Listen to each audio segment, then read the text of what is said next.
बहू ने उतारा सास का मुखौटा।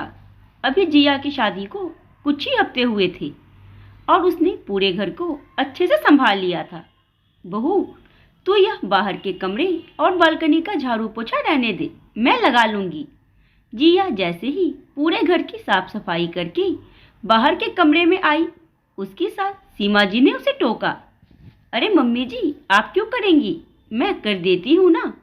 बस यही कमरा और बालकनी तो बचे हैं। आप यहाँ कुछ काम कर रही थी, इसीलिए मैंने आपको डिस्टर्ब नहीं किया। जिया बोली, तू अंदर जाकर कपड़े धो ले, तब तक मैं यहाँ बाहर झाड़ू पोछा कर लेती हूँ। सीमा जी ने जिया के हाथ से झाड़ू लेते हुए कहा। कुछ मिनट लगेगा मम्मी जी, फिर कपड़े भी धो लूँगी। लाइए मैं लगा लेती हूँ। नहीं नहीं, मेरी प्यारी बहू को लोगों की नज़र लग जाएगी, तू अंदर काम देख ले, सीमा जी ने बड़े प्यार से कहा। जिया की शादी हुए अभी कुछ ही दिन हुए थे। ससुराल में सास ससुर और ननद थे। उसके ससुराल में सब काम हाथ से ही करना होता था, जबकि जिया के मायके में यह सब काम करने के लिए काम वाली थी। फिर भी शादी के अगले दिन से ही जिया ने घर के कामों में सबकी मदद करनी शुरू कर दी थी। लाओ भाभी, बाहर बालकनी में मैं कपड़े सुखा देती हूँ। जिया जैसे ही ढेर सारे कपड़े धोकर उठी, उसकी ननद माया ने धुले हुए कपड़ों की बाल्टी लेने के लिए हाथ बढ़ाया। अरे दीदी, मैं सुखा दूंगी ना, बस हो ही गया है, आप कुछ और काम देख लीजिए। नहीं भाभी, कपड़े मैं सुखा दूंगी, हमारी प्यारी भाभी को लोगों की नज़र लग जाएगी। आपको कुछ काम करना ही है ना, तो ठीक है, अब बर्तन मांज लीजिए, माया ने बड़े प्यार से कहा। अरे दीदी, ऐसे किसी की नज़र लगती है क्या, एक एक काम तो पूरा कर लूँ, लाइए मैं सुखा देती हूँ, जिया ने आग्रह किया। भाभी, आप नई नई हो ना, इसीलिए यहाँ के लोगों को नहीं जानती, सब बहुत जलते हैं, कहीं आपको नज़र लगा दी तो। और आपके पास कहाँ काम की कोई कमी है, माया हंसते हुए बोली। पर दीदी, अपने पड़ोस में तो सब अपने ही रिश्तेदार रहते हैं ना। बहू, कहने को तो वो रिश्तेदार हैं, पर सब एक से बढ़कर एक ईर्ष्यालु, तुम भी धीरे धीरे समझ जाओगी, सीमा जी ने कहा। जिया ने चुपचाप माया को धुले हुए कपड़ों की बाल्टी दे दी और खुद आंगन में जूठे बर्तन मांजने बैठ गई। इसी तरह दिन बीतने लगे। जिया अंदर के सब काम तो अकेले करती, और जब भी बाहर कुछ काम करने की नौबत आती तो कभी उसकी सास तो कभी ननद बड़े प्यार से नज़र लग जाएगी कहकर उसको वह काम करने से मना कर देती। उसने कई बार इस बारे में अपने पति राज से बात करने की कोशिश की, पर हर बार वो हंसकर टाल देते थे। एक दिन दोपहर में जिया किचन का सारा काम निपटाकर पीछे आंगन में बर्तन मांज रही थी कि सीमा जी ने उसे बुलाया। पड़ोस में रहने वाली कुछ महिलाएं मिलने आई थी। उसने उनके पैर छुए तो उन्होंने उसे ढेर सारा आशीर्वाद दिया और कहा, बैठो बहू रानी, लगता है तुम आराम कर रही थी और हम आगे।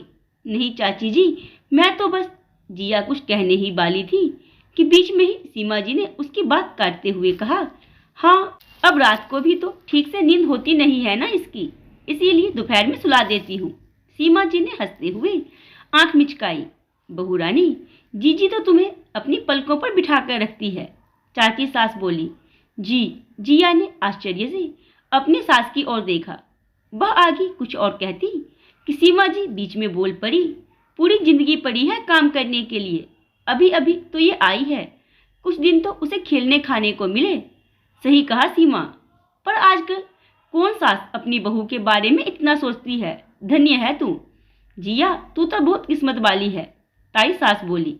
मैं तो हमेशा ही इसको बोलती हूँ कि यही दिन है आराम करने के, फिर तो एक बार घर गृहस्थी में लग जाएगी तो कहाँ का आराम।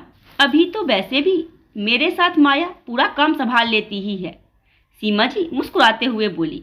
यह सुनते ही जिया स्तब्ध रह गई। वह कुछ कहती इससे पहले ही सीमा जी फिर बोल उठी। अच्छा बेटा, जा अपने हाथ से बढ़िया सी चाय बना ला, सबको अच्छा लगेगा कि बहू ने खुद उनके लिए चाय बनाई है। देख, चाय पत्ती शक्कर के डिब्बे सब वही रखे हैं।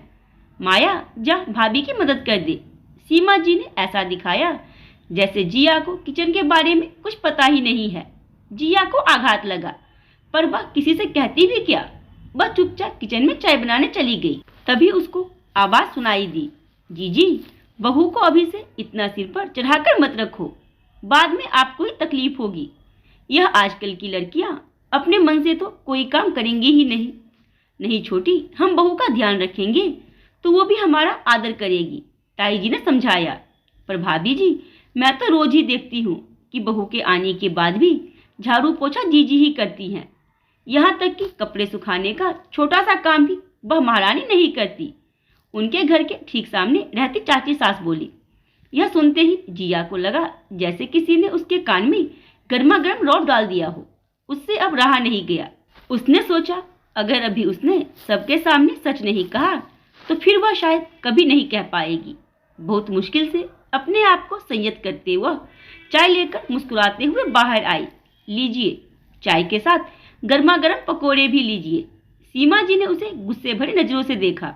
अरे वाह, तुम तो बहुत होशियार हो बहू, चाय के साथ पकोड़े भी ले आई। ताई सास ने मुस्कुराते हुए कहा। हाँ, माया ने बनाए होंगे। सीमा जी से रहा नहीं गया। उन्हें शुरू से ही यह डर था कि संपन्न घर से आई जिया सबकी चहेती न बन बैठे, और यही होने जा रहा था। नहीं मम्मी जी, मैंने ही बनाए हैं, हमेशा की तरह। आपको मेरे हाथ के पकोड़े बहुत पसंद है ना?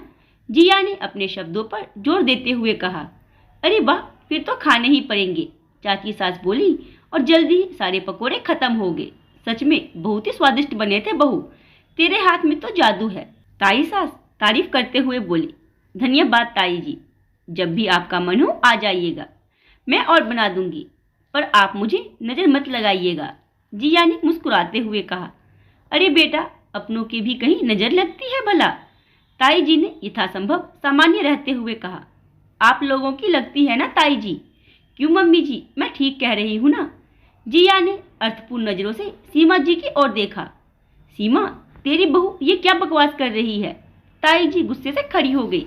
क्षमा कीजिएगा ताई जी, मेरा आशय आप लोगों को दुखी या अपमानित करने का नहीं था, पर जब से मैं शादी होकर आई हूँ तब से यही सुनती आई हूँ कि तू बाहर मत निकल, अंदर के ही काम कर, बाहर रिश्तेदारों की नजर लग जाएगी। मैं पूरे घर का झाड़ू पोछा, कपड़े बर्तन, खाना बनाना सब काम अकेली ही करती हूँ, बस बाहर आप लोगों के सामने नहीं। अब आप ही बताइए कि मैंने कुछ गलत कहा क्या? सुनकर सभी महिलाएं स्तब्ध रह गई और सीमा जी ने सिर झुका लिया। सीमा, मुझे बहुत दुख हुआ कि तुम हम लोगों के बारे में ऐसा सोचती हो। अपने रिश्तेदारों के प्रति बहू के मन में गलत भावना भरोगी तो वह किसी से कैसे संबंध निभा पाएगी? दुखी स्वर में ताई जी ने कहा। देख सीमा, मैंने हमेशा तुझे अपनी छोटी बहन माना है, इसीलिए तुझे यह सब समझा रही हूँ। बहू तो बेटी के समान होती है, उसके साथ शुरू से ही जैसा व्यवहार करोगी वैसा व्यवहार उससे भी पाओगी। ताई जी बोली। मुझे माफ कर दीजिए भाभी जी। सीमा जी रुआंसी हो गई। माफी तुम्हें जिया से मांगनी चाहिए, और हाँ, हमें इतना सम्मान देने के लिए धन्यवाद, व्यंग से कहते हुए ताई जी एवं सभी महिलाएं चली गई और सीमा जी सिर झुकाए चुपचाप खड़ी रह गई। सीमा जी ने जिया से माफी मांगी। बेटा, मुझे माफ कर दे, मैंने अच्छा नहीं किया। जिया ने सास को गले लगा लिया और बोली, मम्मी बस अब सारे गिले शिकवे खत्म, अब हम सास बहू नहीं माँ बेटी बनकर रहेंगी। तो आज की इस कहानी के बारे में आपकी क्या राय अपने मुझे जरूर दें, और कहानी पसंद आई हो तो वीडियो को लाइक, वीडियो को शेयर करना ना भूलें।